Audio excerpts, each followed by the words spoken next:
c'est Tatanexua et dans cette 8e vidéo de la saison 4, on va parler de votre promotion avant la sortie de l'ouvrage. Beaucoup ont tendance à ne pas en faire, à oublier et se retrouvent un peu las quelques jours après la sortie car leurs objectifs ne sont pas atteints.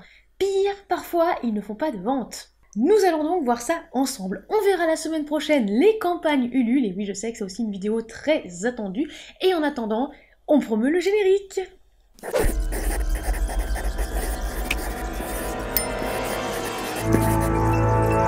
Parlons promotion. Promouvoir un livre, ça veut dire quoi? Larousse nous renseigne que promouvoir signifie mettre quelque chose en avant, préconiser quelque chose en essayant de le faire adopter, d'en favoriser le développement, ou encore essayer d'accroître la vente d'un produit par divers moyens commerciaux et publicitaires. En langage marketing, l'objectif d'une promotion vise à attirer davantage l'attention du consommateur en s'efforçant de faire mieux connaître, de faire mieux apprécier et de faire acheter le produit. C'est bon, vous n'êtes pas perdu, on continue. L'intérêt de le faire avant. L'ordre des vidéos n'est pas fait au hasard. Ah oui, tout est prévu. L'air de rien, il y a toute une réflexion derrière. Si vous avez suivi toutes les vidéos précédentes, vous savez que la promotion est un tout. Il n'y a pas que l'ouvrage, vous aussi vous avez un rôle à jouer. Oui, je sais, je vous pointe un petit peu, je sais, c'est pas forcément très poli. La couverture, le titre, le résumé, le prix, également aussi votre public cible et les appels aux chroniqueurs, tout est à prévoir et bien avant la sortie de l'ouvrage. Pourquoi? Parce qu'après, vous allez ramer. Car ce qui fait décoller les ventes, c'est la retenue, l'attente, le fait qu'on a attendu et paf, ça y est, c'est disponible. On est attiré par quelque chose d'inaccessible et paf, dès que c'est possible, on saute dessus. C'est vrai que si votre livre est déjà sorti, ça va être difficile puisque c'est la nouveauté qui attire. Quand c'est moins nouveau, à savoir dans notre idée de fort intérieur, oh là là, ce livre est sorti il y a 2 ans, mais j'en ai pas entendu parler. Pourquoi? Est-ce qu'il y a une raison? Bref, c'est encore un petit peu cette idée de formatage, mais on a tendance en fait un petit peu à délaisser justement ce qui est vieux, ou du moins ce qu'on a l'impression qui est sorti il y a très longtemps. C'est exactement pareil avec les vieilles versions. Si par exemple vous voyez 2 ouvrages, l'un justement a une version en 2018, l'autre va avoir une version en janvier 2020. Peu importe que ce soit même éditeur ou pas. Vers quoi vous allez vous tourner? Je peux vous dire qu'en grande majorité, vous allez vous tourner vers la version de janvier 2020. Et ça paraît peut-être aussi un petit peu normal, alors je parle pas forcément pour les livres pratiques, puisque forcément il y a peut-être des choses qui ont été mises à jour. Même au niveau justement des romans, vous allez avoir tendance à aller vers ceux qui sont plus nouveaux que les plus anciens. Bon évidemment ça va dépendre des genres littéraires, si vous cherchez un ouvrage de Victor Hugo, voilà quoi. Quoique il y a des nouvelles éditions de temps en temps qui sortent. Alors si vous n'êtes pas convaincu par mon idée de promotion avant, laissez-moi un petit peu réfléchir, et même réfléchissez vous également. Les sorties livresses, les sorties par exemple de la rentrée littéraire, quand est-ce que vous êtes au courant? Bien avant! Effectivement, on a des articles dès l'été justement sur les sorties en septembre et peut-être même parfois avant. Que ce soit la presse, les autres médias, que ce soit également pour un livre, un jeu vidéo, une exposition, un salon du livre, bref, vous n'en entendez pas parler juste la veille, vous en entendez parler bien avant. Oui, parce qu'il faut quand même un petit peu prévoir, c'est pareil d'ailleurs aussi pour les salons, ça ne se fait pas de la veille au lendemain. Bon ok d'accord, des fois il y a des désistements d'auteurs, on est prévenu un petit peu quelques jours avant, là je parle pas de ça. Je parle vraiment quand on sait qu'on va aller à un salon par exemple dans 6 mois, il faut effectivement s'y préparer avant. Et pas se dire la veille, oups, j'ai oublié mes exemplaires. Ouais, c'est QFD. Qu'est-ce qui nous fait acheter un livre? L'article de Mécanisme d'Histoire nous aide à y voir plus clair. Il y a plusieurs raisons. Déjà, les lecteurs peuvent aimer un auteur. Ils peuvent aussi également aimer un univers, une thématique, ils aiment aussi tout simplement un genre, ou aussi ils en ont entendu parler en bien ou en mal. Oui, n'oubliez pas, même quand vous avez entendu parler d'un livre en mal, eh bien peut-être que ça titille un petit peu votre curiosité. Vous avez donc compris où je veux en venir. Oui, on revient un petit peu sur ce que j'ai dit sur le public cible, Fifi justement dans le petit coin, parler de vous, etc. Bref, il faut anticiper. Pour ça, planning. Oups, pardon, donc un planning, ça peut être utile quand même. Comment on fait? Alors si vous n'avez pas besoin de cadre, ou que vous avez déjà par exemple un planning éditorial ou promotionnel, ou quelqu'un par exemple qui s'en charge pour vous, passez directement au chapitre suivant. Si au contraire vous avez besoin d'un cadrage, Tatanexua est là pour vous. Alors je vous présente un exemple assez basique de planning que je pourrais par exemple proposer à un auteur. Je ne suis pas du tout consultante en communication ni en promotion, je rappelle. C'est juste un exemple, puisqu'à un moment il y a un auteur qui m'en a demandé un en fait, du coup je l'ai fait pour lui, je me suis dit pourquoi pas justement vous le partager. Ce n'est pas l'exemple à suivre à 100%, c'est vraiment pour vous donner un cadre. Après effectivement faites-le à votre sauce. Tout d'abord, j'estime pour ce planning que votre livre est déjà en phase de correction, voire à la limite, allez, dernière relecture avant l'envoi au correcteur et aux correctrices. Mais alors vraiment, on n'est plus du tout dans l'écriture, c'est déjà terminé ces étapes-là. Vous devez déjà avoir une idée aussi de la couverture. Si jamais vous avez un doute, question couverture, fiche couverture. Également aussi du prix et puis un petit peu aussi on va dire des accroches promotionnelles que vous pourrez faire dessus, par exemple avec les thèmes abordés. Alors s'il n'est pas terminé votre ouvrage, ça va être un petit peu chaud, on va dire que vous allez vraiment être dans la phase où on va se créer une communauté avant de vraiment penser à la promotion de l'ouvrage, puisque si vous êtes en train de l'écrire, il peut se passer mais tout et n'importe quoi en fait, bon, alors, sauf si vous vous donnez une deadline et que vraiment vous allez la suivre la deadline, mais en temps normal, je préconise quand même aux auteurs qu'ils aient au moins terminé déjà l'ouvrage et pas alors que le premier jet, hein, au moins justement en deuxième, troisième, et même plus loin, pour vraiment être sûr. Bon, surtout qu'en plus, là, on parle de primo-roman, mais c'est sûr qu'après, vous serez bien mieux organisé. Pour le primo-roman, on sait vraiment jamais comment ça va se passer. Est-ce que la sortie, ça va bien se passer? Est-ce que tout va être correct? On a plein d'interrogations qui fusent de partout, c'est normal. Allez, admettons, la sortie de votre livre est prévue pour le 18 novembre, un mercredi. Alors oui, aussi, juste au passage, hein, évitez les sorties le dimanche, les jours fériés aussi. Alors pourquoi? Parce que souvent les librairies sont fermées. Alors si vous passez uniquement par internet, il n'y a pas de souci, mais si par exemple vous avez choisi d'être référencé ou catalogué auprès par exemple d'un réseau de libraires, c'est un petit peu compliqué si le jour de votre sortie, ça tombe quand ils sont fermés. Évitez aussi également les veilles et les lendemains, on va dire, de grandes fêtes, type le 1er janvier. Non, parce que alors je dis ça comme ça, mais alors le 1er janvier, il y en a beaucoup qui sont en train de décuver de la veille, et on n'est pas du tout en mode on va acheter un ouvrage. Hein. Peut-être une petite partie, hein, mais pas la majorité. On va donc commencer en mars. Allez, on met un petit peu justement de punchy, c'est la création d'une communauté. C'est très difficile sans, c'est aussi compliqué d'obtenir énormément de followers en quelques jours. Donc il faut s'y prévoir avant. Vous débarquez en mars par exemple sur un réseau social.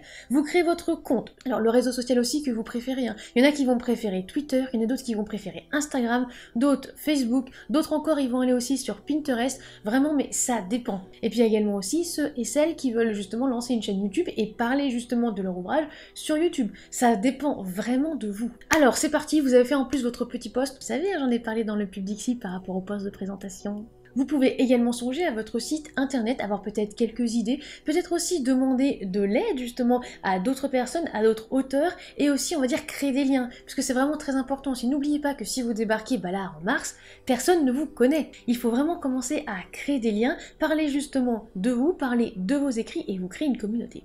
C'est aussi pour ça que des fois c'est plus pratique quand le livre est déjà terminé, parce que il y a déjà eu peut-être quelques petites corrections qui ont été faites, il peut y avoir des extraits aussi que vous allez pouvoir diffuser, etc. Mais après rien ne nous empêche effectivement de débarquer sur le réseau social alors que vous êtes vraiment en train de débuter votre roman pour par exemple chercher du soutien.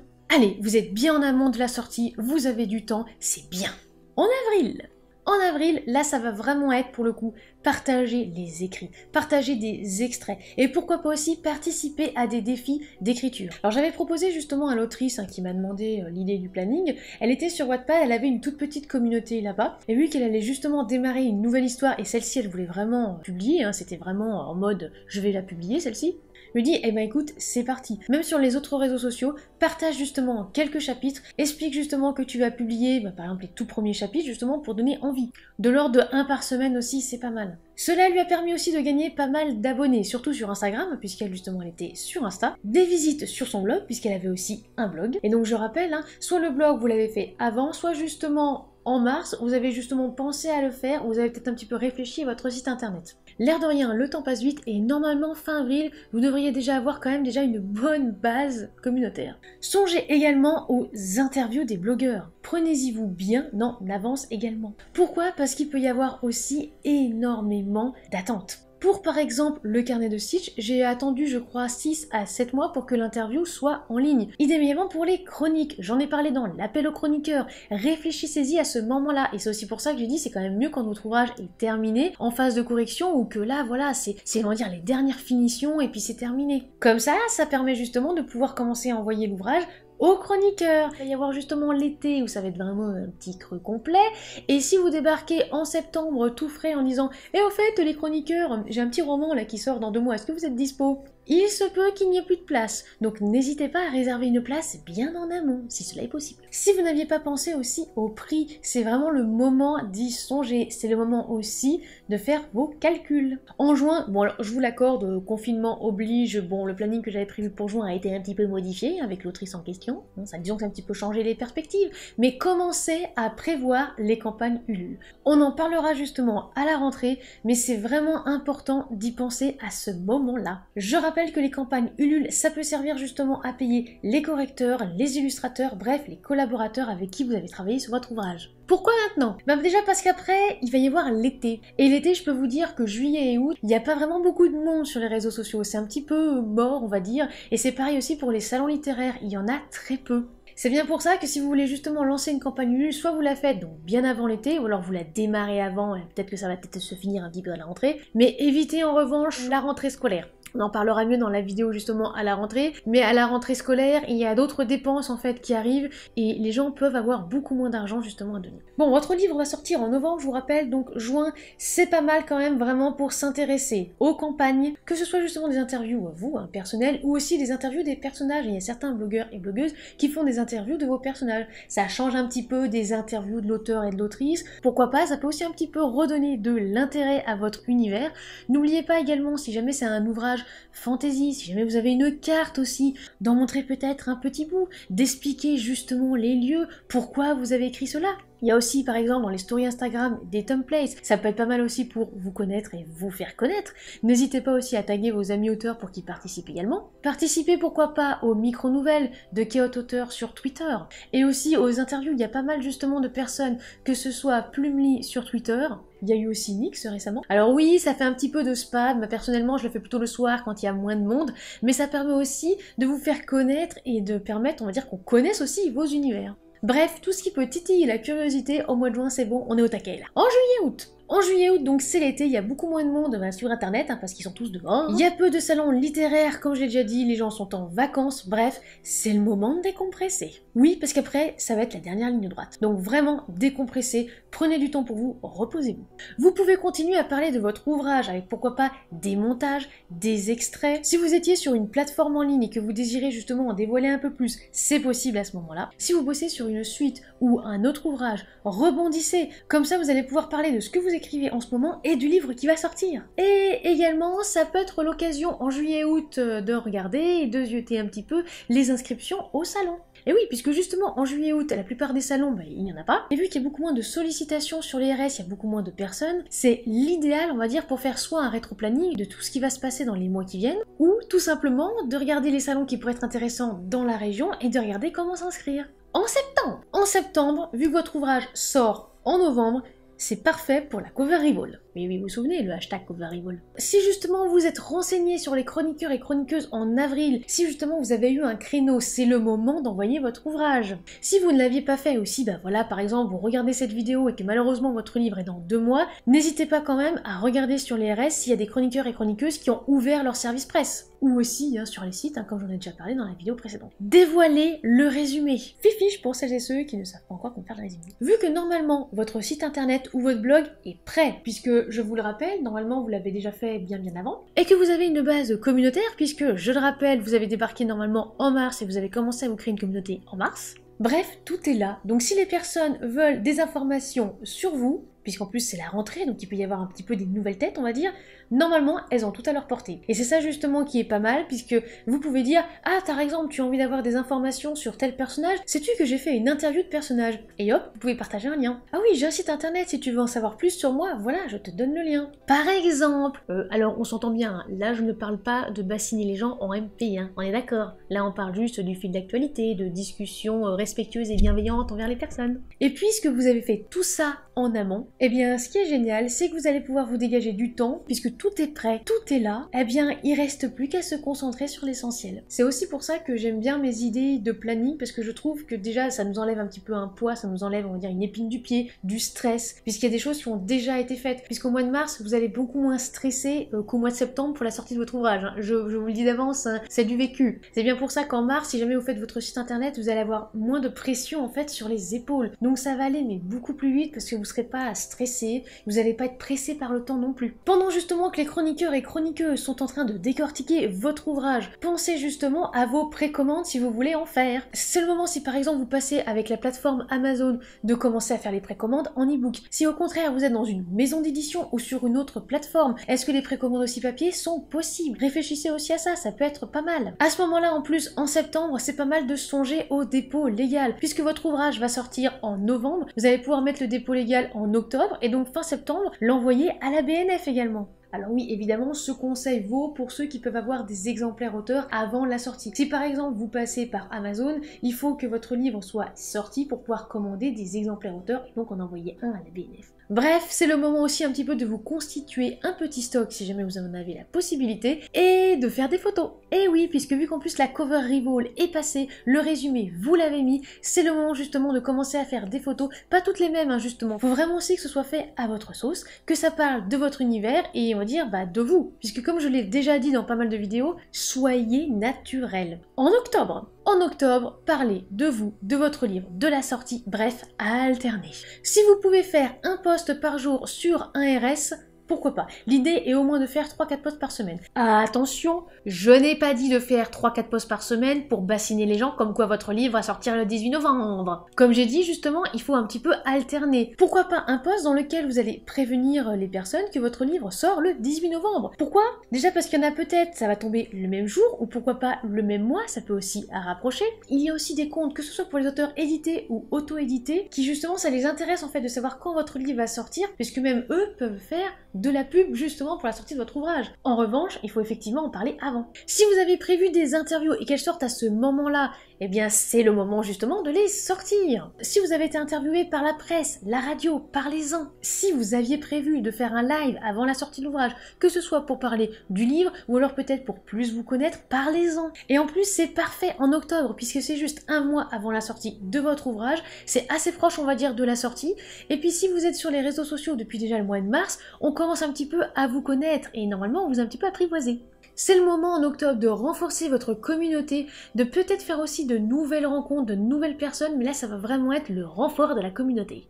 Fin octobre. Alors fin octobre, pour les auteurs auto-édités ou même édités, commencez à démarcher physiquement parlant des librairies. Parlez justement de votre livre. Il y a certains libraires par exemple qui acceptent que l'on dépose chez eux des flyers ou des cartes de visite. Bon, puis je sais, au contraire, des fois il y en a qui vont fermer les portes. Mais bon, pourquoi pas? Il faut un petit peu, on va dire, se lancer. Et fin octobre, c'est pas plus mal, puisque normalement, là, tout ce qui est précommande e-book, vous avez déjà lancé. Normalement, vous avez peut-être aussi un petit stock d'ouvrages. Ou pas. En tout cas, on va dire, tout est dans les clous. Donc logiquement, vous commencez à avoir peut-être un petit peu de temps pour commencer à parler de votre ouvrage aux libraires, pourquoi pas au club lecture de votre livre, aux médiathèques, aux bibliothèques. Bref, si jamais vous pouvez et que vous arrivez en plus à parler correctement avec des gens, en gros que vous êtes sociable, n'hésitez pas. 15 jours avant la sortie. Ah là, on est bon, on va avoir un gros coup de stress, c'est pas grave, tout va bien se passer, hein. On respire, on transpire, tout va bien. Parce que là, on change. Déjà, ça va être la période où normalement, si vous avez justement bien fait en amont tout ce qu'il fallait, vous allez commencer à recevoir les premiers retours sur votre ouvrage des chroniqueurs et chroniqueuses. Pour celles et ceux qui ne veulent pas que les chroniques soient partagées avant la sortie, il va vraiment falloir que ce soit fait 15 jours après la sortie. Après, ça peut un petit peu, on va dire, rebooster les ventes, hein, si c'est par exemple une chronique qui sort 6 mois plus tard, etc. En revanche, 10 chroniques qui sortent 6 mois plus tard, ça risque d'être un petit peu chaud en fait. Faut vraiment quand même qu'il y en ait eu déjà en amont et donc déjà pile à la sortie ou juste après la sortie. Faut vraiment se dire que normalement tout doit être prévu et qu'un mois à l'avance en fait c'est bon, tout est bien, tout est nickel et le roman peut sortir. Parce que je rappelle un petit peu, hein, mais la durée de vie vraiment d'un ouvrage c'est très court. Vous savez on est très nombreux et nombreuses sur le marché. Donc si malheureusement vous n'aviez pas prévu les chroniques avant, 6 mois après, je vais pas dire non plus que c'est trop tard, hein, parce que ça peut quand même relancer et rebooster les ventes, mais ça va vraiment être difficile. Et comme je l'ai déjà dit avant, vous allez ramer, ce qui est vraiment dommage car si vous aviez prévu ça avant, bah voilà. Bon, et puis si justement votre livre est déjà sorti, c'est pas grave, vous le ferez pour le prochain. Donc c'est parti, 15 jours avant la sortie, vous partagez des extraits, des chroniques. Si vous avez des images pour illustrer vos persos, c'est le moment. Des paysages qui vous ont inspiré, c'est reparti. Vous devez créer de l'attente. Vous devez vraiment expliquer aux gens pourquoi ils devraient acheter votre livre. Quelques jours avant la sortie, envoyez les précommandes, si par exemple vous aviez pu faire des précommandes. Évidemment, je parle des précommandes papier. Les premiers lecteurs pourront laisser leur avis et partageront votre travail pile à la sortie, ou même peut-être juste avant ou juste après. Et je rappelle aussi, chers lecteurs et chères lectrices, que ça aide énormément les auteurs quand justement vous partagez vos avis sur les ouvrages. Que vous ayez aimé ou pas, la seule chose que je vous demande, c'est d'être bienveillant et constructif. C'est-à-dire que vous fassiez un retour argumenté. Et après, le jour J. Soreidi, c'est le moment de lancer le lien d'achat. Le premier qui me dit en MP à absolument tous les contacts, je l'écrase. Non, pitié, non, on va rester zen. Hein. Vous avez le lien d'achat, c'est bien. Maintenant, on le met où? Et bien pourquoi pas sur un post épinglé sur les réseaux sociaux? Pourquoi pas justement avec une belle image justement de votre ouvrage pour dire ça y est, c'est le jour de la sortie, vous pouvez l'acheter ici. Comme ça, les gens pourront le voir dans le fil d'actualité. Également aussi sur votre site internet, votre blog, puisque justement tout a été fait avant. Vous n'avez plus qu'à écrire juste peut-être un article et hop, à mettre le lien d'achat. D'où l'intérêt de s'y prendre avant. Si c'est votre premier ouvrage ou que vous avez loupé le coche, c'est pas grave, vous pouvez toujours essayer de refaire un post et on va dire de relancer la machine. Vous avez peut-être déjà une communauté, un site internet ou non, mais tout le monde par exemple peut peut-être attendre la suite de votre saga. Si par exemple vous y êtes mal pris pour le tome 1, c'est pas grave, relancez par exemple pour le tome 2. Refaites justement tout ce que j'ai dit précédemment avec le tome 2. Si vous n'êtes pas auteur débutant ou que vous avez très bien géré justement la promotion de votre premier ouvrage, sachez que pour le second, vous pouvez très bien vous y prendre 3 à 4 mois à l'avance seulement. Pourquoi? Parce que déjà vous pouvez avoir des chroniqueurs ou des chroniqueuses attitrés, ça arrive, et aussi parce que vous avez déjà une base communautaire, votre site internet ou votre blog est déjà là, ou même votre chaîne YouTube par exemple. Idem également pour les campagnes Ulule, vous pouvez même en faire une, vous allez quand même créer de l'attente et les gens vous connaissent déjà. Donc c'est pour ça 3-4 mois à l'avance, pour vous ça va aller. Même s'il y a quand même des petites choses qui vont quand même se faire toujours en amont, par exemple juste parler de vos écrits, parler de vous, etc. Et si vous n'avez fait aucune vente et que 3 mois après la sortie de votre ouvrage, vous êtes déprimé ou démotivé. Oui, ça peut arriver. Des fois, il y a des auteurs qui viennent me voir, qui n'ont fait aucune vente, ils savent absolument pas comment s'y prendre après, puisque le livre est sorti, ils ne savent pas quoi faire. Ne vous inquiétez pas, la promotion, ça continue aussi après. Hein. Il faut pas se dire que, allez, j'ai fait tout ça avant, et puis le jour de la sortie, hop, c'est bon, je mets le lien d'achat, et c'est fini. Pas du tout. On verra ça aussi dans une prochaine vidéo, mais la promotion, ça ne s'arrête pas là. Ça continue même après, et au moins plusieurs mois après la sortie de l'ouvrage. Et je ne vous dis pas aussi, mais si c'est une saga, ça continue encore pendant longtemps. Oui, c'est vraiment un travail à temps plein. Donc si vous n'avez encore aucune vente, essayez vraiment de vous demander déjà pourquoi. Est-ce que c'est parce que justement la promotion a fait défaut? Est-ce que justement c'est un autre souci? Est-ce que vous avez eu des retours dessus? Est-ce que vous avez eu quand même des chroniques dessus? Car oui, vous pouvez n'avoir eu aucune vente, mais avoir eu peut-être par exemple des chroniques. Essayez justement de voir où est le problème. Bon, sinon, vous pouvez aussi venir vers moi et me demander. Alors très souvent, c'est un problème, on va dire, de promotion. L'ouvrage n'est pas forcément mauvais, hein, même des fois, mais pas du tout. Hein. J'ai déjà lu mais vraiment des perles en auto-édition qui malheureusement avaient peu de ventes. Ce qui est handicapant, c'est souvent le manque de visibilité. Et pour parer à ça, eh bien, c'est la promotion avant la sortie de l'ouvrage, justement, qui va justement booster les ventes à fond le jour de la sortie. Il faut savoir aussi, je prends l'exemple des e-books en précommande sur Amazon, mais Amazon, en fait, récupère justement les statistiques des précommandes des e-books, et le jour de la sortie, ça influe justement sur le classement. D'où l'importance de penser à ça. Trucs et astuces pratiques! Alors, Librinova a donné quelques astuces que je trouve pas mal. L'article s'intitule « Quelques idées de contenu pour alimenter votre planning rédactionnel ». Sur Facebook, des actualités sur vous en tant qu'auteur, dédicaces, participation à un salon, interviews, rencontres, des contenus également sur vos livres, extraits, citations, couvertures, des contenus autour de l'univers de votre livre. Pourquoi pas la sortie d'un film qui traite du même sujet, des infographies, des articles, les book trailers également. Alors oui, j'en ai pas parlé parce que tout le monde ne fait pas de book trailer, mais si par exemple vous avez envie d'en faire un, prévoyez de le faire bien au moins un mois avant la sortie, je dirais même 6 semaines avant la sortie, et commencez justement à le montrer un mois avant la sortie et de le ressortir pourquoi pas 2 semaines avant la sortie, et aussi la veille. Des textes courts, spécialement pour vos fans, pourquoi pas. Les coulisses d'impression de votre ouvrage. Alors effectivement, Librinova donne juste quelques miettes, quelques petites idées, mais ça peut on va dire vous inspirer. Sur Twitter, c'est pareil, votre actualité d'auteur, même si c'est en peu de caractères, vous pouvez jouer aussi sur les images, c'est pas grave, ou aussi vous pouvez faire des threads. C'est pareil que sur Facebook, que ce soit des contenus, que ce soit aussi vos impressions lors des événements, des rencontres. Il est vrai que contrairement à Facebook, sur Twitter, c'est peut-être plus facile avec les hashtags, c'est aussi peut-être plus facile en taguant justement des communautés qui autorisent la publicité, pourquoi pas. Et aussi sur Twitter, ce qui est intéressant, c'est que vu que les textes sont très courts, 280 caractères, vous pouvez vous entraîner à faire des accroches, des petits pitchs. Pourquoi pas pour les salons? Alors oui, j'ai vu passer dans un article le conseil à propos de Twitter, n'utilisez pas Twitter. Comme Lariko l'a déjà dit sur son site, Twitter est ce que vous en faites. C'est tout, rien de plus. Si vous n'aimez pas Twitter, ne vous forcez pas à y aller. Si vous trouvez que moins de 300 caractères ou que les traites, mais c'est pas pour vous, n'y allez pas, c'est clair. Si au contraire, vous avez envie d'y aller, si vous avez envie de comprendre ce réseau, si vous avez envie d'avoir une communauté bienveillante, c'est possible sur Twitter. Et je veux pas dire, hein, mais j'en suis la preuve, ainsi que d'autres auteurs et autrices. Oui, c'est possible. Et non, Twitter, ce n'est pas non plus un extraterrestre, on n'y comprend rien. Non, c'est exactement comme tous les réseaux sociaux. Une fois, on va dire qu'on a un petit peu tâtonné, une fois qu'on a un petit peu compris, on peut se tromper, c'est pas grave. Mais c'est un réseau social comme n'importe quel réseau social. Sur Instagram. Sur Instagram, c'est vrai qu'il va falloir plutôt privilégier des photos ou par exemple des vidéos accompagnées de courts textes ou alors de pas mal d'émojis et avec des petits hashtags. Pour les meilleurs hashtags, j'ai farfouillé un petit peu parce qu'apparemment il existe les meilleurs hashtags de la mort qui tue. On en reparlera d'ailleurs un petit peu parce que j'ai fait une petite expérience concernant les réseaux sociaux, on verra ça plus tard dans une vidéo. Mais en tout cas, par rapport à cette vidéo-ci, d'après un article de 2019, les meilleurs hashtags seraient hashtag photo du jour, hashtag no filtre, hashtag e-girls. Oui, apparemment, c'est pour les utilisateurs et utilisatrices d'Instagram. Hashtag love, hashtag best of the day. Bref, ça va pas forcément être très évident pour la promotion de votre bouquin. Non, mais il y a aussi pas mal de hashtags pour les book Insta. Il y a book Instagram. Si vous êtes justement booktubeur ou booktubeuse, il y a le hashtag booktube.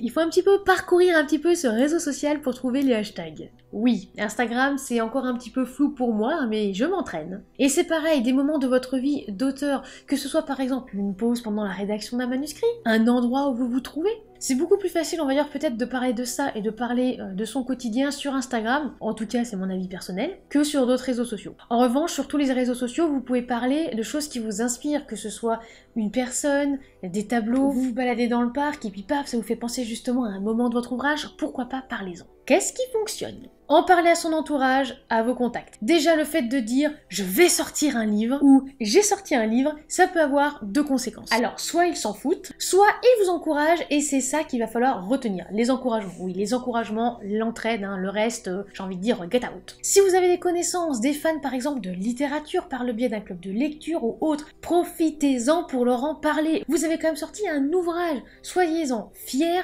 montrez-le justement, parlez-en. En plus, aux réunions de famille, ça peut faire justement une nouvelle conversation.